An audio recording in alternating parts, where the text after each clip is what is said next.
dafa ñëw à son temps ndax gis nañ yenn ci ay chroniqueurs yoo xam ni ñu ngi leen di woolu di leen déglu ci ay kàddu yoo xam ni yëkkati nañ ko ci yenn ci ay médias. waaw heureusement maman bi nga waxee sax ñenn ci ay chroniqueurs waaye xam nga li ñu jot a li ñu war a taxaw seetlu mooy ci saagakat yëpp wax mooy ku ci am xam-xam jëlal benn ci ñi njortees ni ñooy saagakat yi nga ni ma saagakat bii kat am na xam-xam. mais ko amul xam-xam mottali koo saaga. waaw foofu laa jëm c'est-à-dire la ñuy mottali koo mooy saaga yi parce que benn différence rek la ñuy def ak boroom xam-xam yi mooy saaga yi te daf si am ñoo xam ne dañoo comprendre sociologie sénégalais yi tey jii man mii su ma toogoon sama live fii léegi di saaga premier ministre. boo moytul maa lay ëpp vie yow mii di wax si sur le plan économique. tu as vu moo tax ma ni la saagakat yëpp laa la wax ak wax ñàkk ñi nga xam duñ wax dëgg ñëpp jëlal ma ci laa la wax ku ci mën a bind phrase bu jub wala ku ci am xam-xam c'est très rare nga génne ko si. maintenant nag man pour man am na question yoo xamante ni sincèrement parlant pour man le premier ministre war na ko sax dépasser di ko aborder. parce que nit ñi comprendre nañ xam nañ li xew enjeu yi. oui mais est-ce que quand même jotul mu freiner li nga xam ni mooy prendre le dessus. xam nga freiner boobu maman. parce que xam nga lii muy wax nii di ko répéter waat mooy jox matière opposition bi gis nga nañu dem ci acte yi. li muy def nii ak ànd ceeg gouvernement bi Sénégalais ànd nañ ceeg ñoom ba pare il faut que ñoom ñu comprendre loolu. c'est-à-dire yenn questions yi aborder ko mooy li ma la wax jox matière ñi nekk ci biti ak opposition parce que amuñu matière. tu as vu ñëpp xam nañ ni. aujourd'hui Ousmane Diagne mi nga xam moom lañu dénk justice bi ñàkk fayda ba Ousmane Sonko di ko jox ay orientation si loo xamante ni du tegul si dëgg tegul si yoon la preuve Mansour Faye mii du dañ ko tere woon mu génn territoire national demul si saisir cour suprême lan la cour suprême wax cour suprême newul ni nañ ko notifier lu tax mënul génn le territoire national kon est-ce que justice boobu mën nañu wax ni c'est une justice contrôlée nañ waxante dëgg.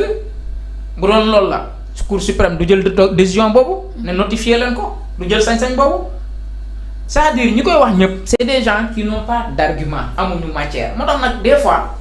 dañuy xool la ñu njortees ni dérive la ci luy tukkee ci Ousmane Sonko ñu mën ko exploiter parce que loolu mooy seen matière. te y a des sujets beaucoup plus importants. xam nga Sénégal il faut que nag ñu waxante dëgg maman. réew mi buñ ko jubbantiwul da ngay xëy rek dégg mu tàkk de. réew mi. bés bu ñu ko jubbantiwul man maa la ko wax di nga xëy dégg fi loo xamante ni ñun ñëpp dinañu bett te nag loolu ki ñu ci interpellé en premier chef. c'est le président et le premier ministre Ousmane Sonko surtout Ousmane Sonko le premier ministre. parce que xamul la. oui tey l'espoir de toute une jeunesse. dafa reposer wu tey ci ay épaules moo tax ma ne tey dafa am loo xam dafa ko dig Sénégalais yi mooy redresser réew mi léegi redressement boobu nag. pour ñu mën cee dem profondément il faudra nécessairement zéro tolérance nañu appliquer les institutions bu ñu appliquer les institutions léegi mbir mi jeex. mais comment concevoir xoolal ci débat yi qu'est-ce qui se passe dans les débats télévisés des sujets yoo xamante ni amul benn documentation bu précise bu ci am fee ngay toog Afrique confidentielle bind ni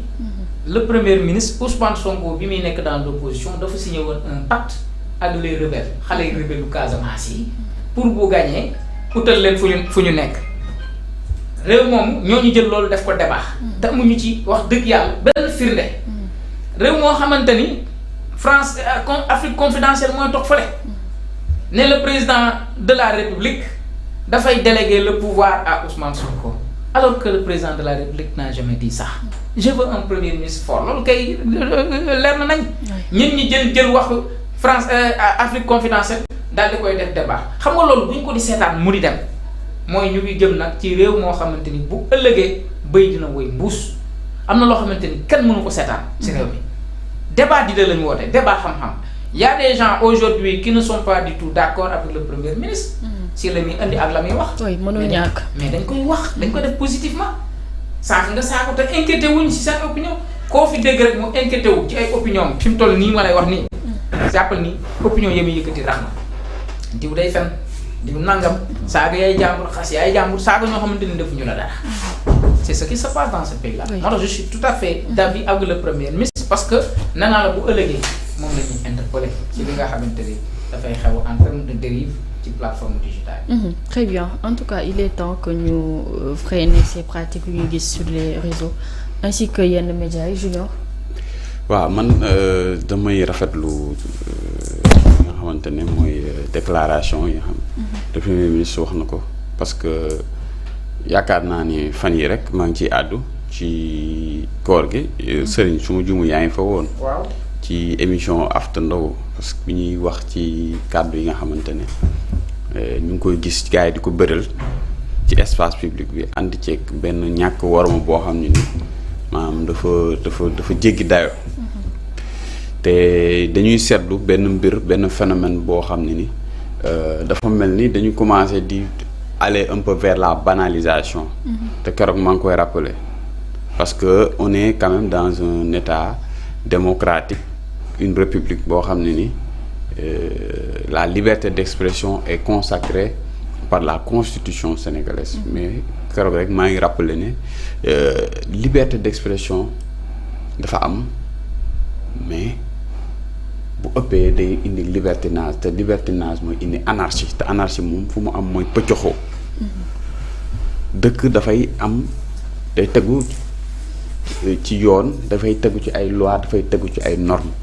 boo demee bay àddu da nga war a am la responsabilité bu war nga war a mën a taxaw ci espace public di wax parce que am na loo xam ne nii ni ko Serigne doon waxee sànq man je trouve que ne manque d'argument rek lay wundu waaye manque d'argument c'est pas une raison pour manquer du respect ou à toucher à la dignité ou à l'honorabilité des personnes. amoo BFM nga mer. demoo université nga mer commencé saaga mais attends da nga wax ci waxu université wax kii mun la demoo université amoo BFM mais attends bu fekkee am nga BFM indil sa BFM nga teg bu fekkee dem nga université nga ne dem nga université mais boo demul université ça veut pas dire que ne ceux qui sont pas partis à l'université sont moins valeureux mais loolu lañ la wax nga commencé mer commencé saaga di saaga. bu ko rafetal munoo toog bëgg a wax ci économie te amoo benn notion ci économie. effectivement munoo toog bëgg a wax ci état bëgg a wax ci administration xamoo ne administration di fonctionner yow sa jàng tëppa ndëmmëra la valeur dëbba après nga bëgg a toog yow pour wax ci yoo xam ne ay enjeu c'est-à-dire wax ji jarutaraay grand ku wax feeñ ku xam su waxee nga xam ni kii li au moins mën na wax walla war na mën a àddu mais on prend des orientations politiques pour jël ay nit juste pour ñuy défendre ses positions c'est ça la vérité loolu mooy dëgg des gens yoo xam ne ils ne sont là que pour faire porte-parole du jour comme ay perroquet maanaam dañ lay bind message wala ñu woo la ne la waxal lii pour nga wax loolu ça n'est de trop nga baal ma nag. non en fait li nga wax je souscris totalement à tes propos te man mën naa comprendre nit wax nga ne non li mu wax ànduma ci mën naa d'accord nga critiquer même sévèrement mais avec des arguments mais pas avec l'insulte à la bouche ba pare am ci benn air de déviance bu qui ne dit pas son nom parce que loolu lañ commencé woon seetlu parce que su ma gisee benn